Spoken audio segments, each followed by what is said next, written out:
ছোট্ট একটি টয়লেট, বন্দী ছিলেন দীর্ঘ ৯ মাস। ঘুটঘুটে অন্ধকারাচ্ছন্ন একটি কক্ষ, দম বন্ধ হয়ে আসার মতো অবস্থা। ওই কক্ষেই কাটতো তার দিনরাত। ভাগ্যের নির্মম পরিহাসে বন্দী হয়ে দিনের পর দিন এমন মানবেতর জীবন কাটাতে হয়েছে তাকে। ওষুধ পানি দেবো গাড়ি আসলে, তবে আমাদের কথা শুনতে হবে। মানসিক ভারসাম্যহীন হওয়ায় এভাবে আটকে রাখা হয়েছিল ব্রাহ্মণবাড়িয়ার যুবক সুজিত দাসকে। সেখানেই খাবার দেওয়া হতো তাকে, টয়লেটের ভেতরেই বালিশ মাথায় দিয়ে ঘুমাতো। এভাবেই প্রায় বছরখানেক ধরে এমন অমানবিক পরিস্থিতিতে দিন কাটাতে হয়েছে তাকে। অবশেষে পুলিশের হস্তক্ষেপে বন্দি দশা থেকে মুক্ত হয়েছে। সামাজিক ও পারিবারিক নিরাপত্তার নামে এমন নির্মমতা যে শুনেছে তাকেই নাড়া দিয়েছে। আমি একদিন হঠাৎ করে রুমে আসছিলাম, বাসাতে আসছিলাম একটা অনুষ্ঠানে, তখন হঠাৎ করে দেখি চোখ দেখা যায়। আলোর পথে নতুন দিশা, চোখ দেখা যায়, ঘটনা কি? আমি সঙ্গে বললাম সঙ্গে কিতা বাইরে করে ফাঁকটা দিন বন্দি রাখছি, আমি গাড়ি সব না। ছোটবেলা থেকেই তিনি ছিলেন মানসিক ভারসাম্যহীন। গত ৮ বছর আগে তাকে বিয়েও করানো হয়, তবে বিয়ের ৬ মাস পর ছেড়ে চলে যায় তার স্ত্রী। এরপর সে আরো দিশেহারা হয়ে পড়ে। বিভিন্ন সময় তার আচরণ হয়ে ওঠে আরো হিংস্র ও আক্রমণাত্মক। এমনকি তার আঘাতে প্রাণ হারায় আপন চাচা। এখন তো বোঝা যাচ্ছে না যে মানুষের বিজ্ঞান তো ভালো কথা বলতেছে আপনারা সরে যান, আমার বাড়িতে আমি থাকবো। তার বাইরে তার আটকে রাখছে, পরবর্তী ব্যবস্থা নেওয়া হবে তাদের বিরুদ্ধে, এমনকি তাকে চিকিৎসার জন্য তাকে গোসল করাচ্ছে, নিজে নিজে গোসলও করে। তার অস্বাভাবিক আচরণে অনিরাপদ হয়ে পড়ে এলাকার মানুষ।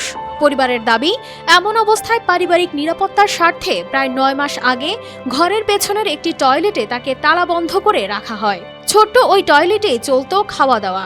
বাথরুমের মাঝে বন্দি রাখি, রমতা আমি কত ইতিহাসে আমি কোনদিন দেখি না। এটাতে বাতাস প্রবেশ করে না, একটা ছিদ্র দিয়া বাতাস এটাতে মুখটা দ্বারা অক্সিজেন ফেলা, এটা দিয়া এছাড়া আলো বাতাস কোনো প্রবেশ করে না। পরে ভয়ে রাখছে, যদি একটা দুর্ঘটনা ঘটায় এই ভয়ে রাখছে।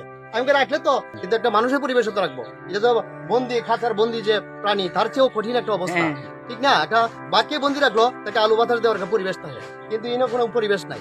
চিকিৎসায় পরিবার দীর্ঘদিন প্রচেষ্টা চালালেও তাতে সুস্থ হননি সুজিত। উদ্ভট আচরণের কারণে তাকে ওষুধ খাওয়ানো সম্ভব হতো না, তাই অনেকটা বাধ্য হয়েই টয়লেটে আটকে রাখা হয় তাকে।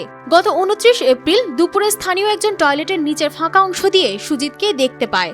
পরে তিনি পুলিশকে খবর দিলে পুলিশ এসে সুজিতকে উদ্ধার করে চিকিৎসার জন্য ব্রাহ্মণবাড়িয়ায় একটি পুনর্বাসন কেন্দ্রে পাঠায়। ওই ঘটনাস্থলে যাওয়ার পর পরিবারের কাছ থেকে চাবি নিয়ে তাকে টয়লেট বন্দি অবস্থা থেকে উদ্ধার করার পর পরবর্তীতে আমরা নিজেরাই উদ্যোগ নিয়ে ব্রাহ্মণবাড়িয়া সংশোধনাগারের নাম্বার কালেক্ট করে ওদেরকে সংবাদ দিয়ে ওদেরকে আনা হয়।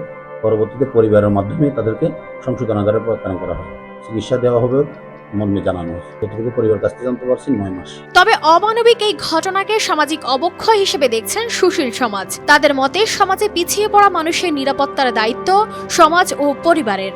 অমানবিক ঘটনা, এই ঘটনার সুষ্ঠু তদন্ত হওয়া উচিত, এবং ও যদি সত্যি কোনো মানসিক ভারসাম্যহীন হয়ে থাকে তাহলে তার সরকারি অনেক হসপিটাল ছিল, মানসিক বিভাগও ছিল, এগুলোতে দিয়ে তার চিকিৎসা করা দরকার ছিল।